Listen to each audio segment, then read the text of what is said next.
Bien, en la parte anterior hemos visto cómo utilizando un objeto de tipo FileReader podemos leer información que se encuentra almacenada en un fichero de texto que ya existe e introducir esa información, leer esa información en nuestro programa para procesarlo, ¿vale?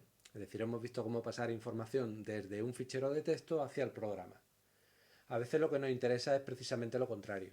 Tenemos en el programa cierta información y queremos introducir esta información dentro de un fichero de texto, ¿vale?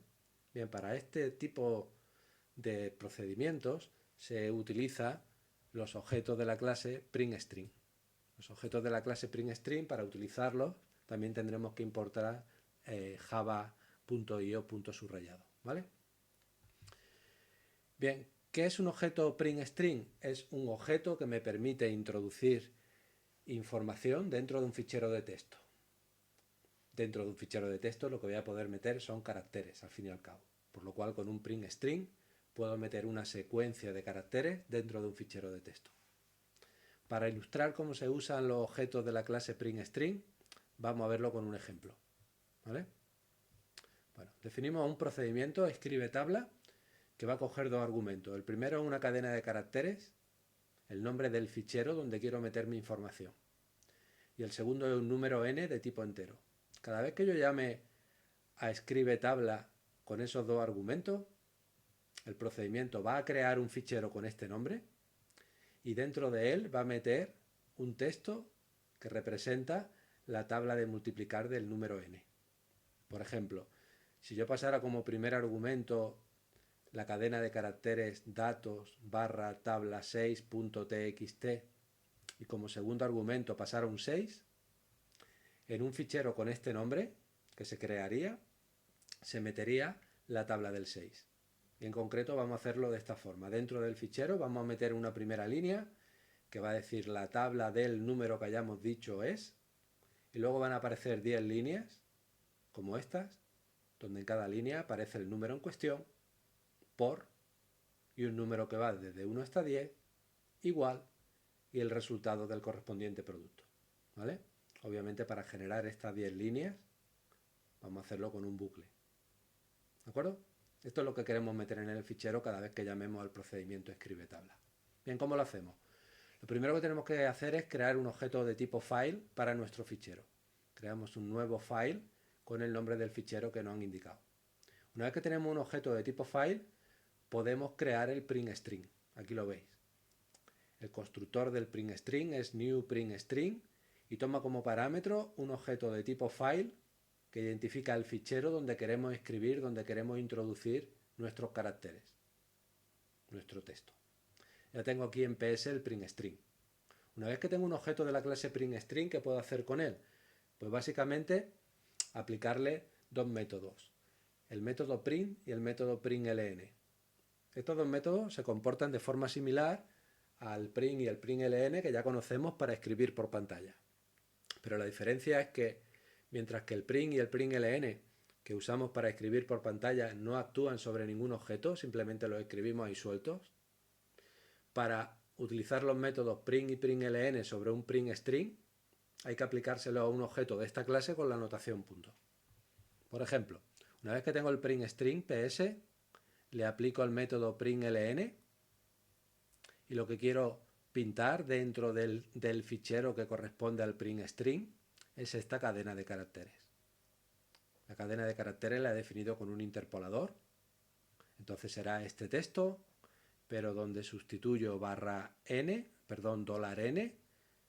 por el número que me hayan pasado como segundo argumento. Si me han pasado un 6, escribiré en la primera línea del fichero el texto la tabla del 6 es, ¿vale? Como he utilizado un println, ese texto se escribe en la primera línea del fichero, pero se hace un salto de línea. Al hacerse un salto de línea, lo siguiente que yo escriba en el fichero aparecerá en la línea siguiente, ¿vale? Realmente lo que hace el println es meter esta cadena, pero detrás de ella además mete el carácter de salto de línea.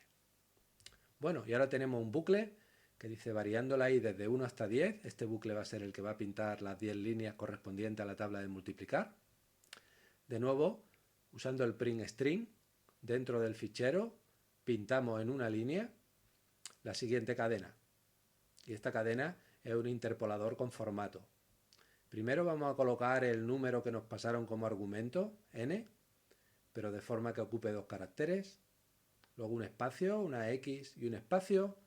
Luego la variable contadora del bucle, es decir, aquí iremos colocando un número que va variando desde 1 hasta 10, de forma que de nuevo ocupa 2 espacios. Un igual.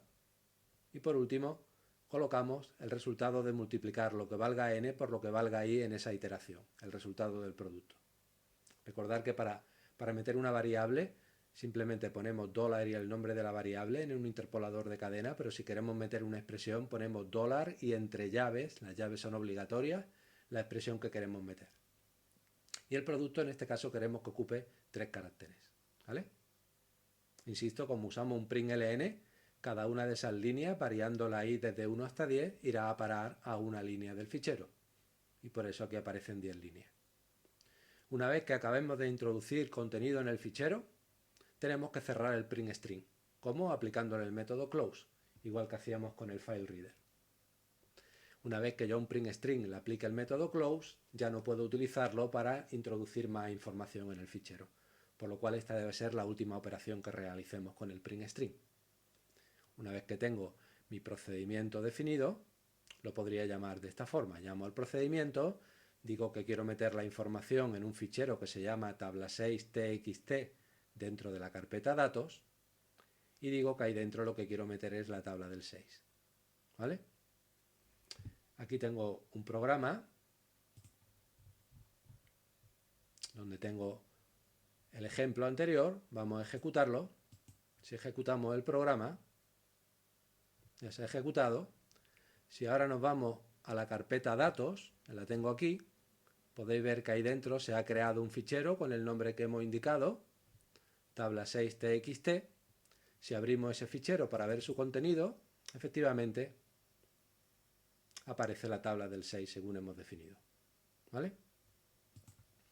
Si hiciéramos ahora otra llamada y dentro de un fichero que se llama tabla8 quisiéramos meter la tabla del 8, si vuelvo a ejecutar el programa, ahora en la carpeta datos va a aparecer un fichero nuevo, aquí lo veis, se acaba de crear, tabla 8, que si lo abro, tiene la tabla del 8. Bueno, un detalle antes de acabar de hablar de los print string. Cuidado, cada vez que yo creo un print string con un nombre de fichero, se crea un fichero vacío y a partir de ahí las distintas instrucciones print y println irán introduciendo información dentro del fichero. ¿Qué pasa si el fichero que creo con el print string ya existía? Pues que se sobrescribe, que el contenido que tenía se pierde. Así que hay que tener mucho cuidado con esto. Si tenéis un fichero importante en vuestro disco duro y con un print string intentáis escribir en él, vais a poder escribir y la información que tuvierais ahí dentro vais a perderla y va a quedar sustituida por la que hayáis metido con vuestro programa. ¿Vale?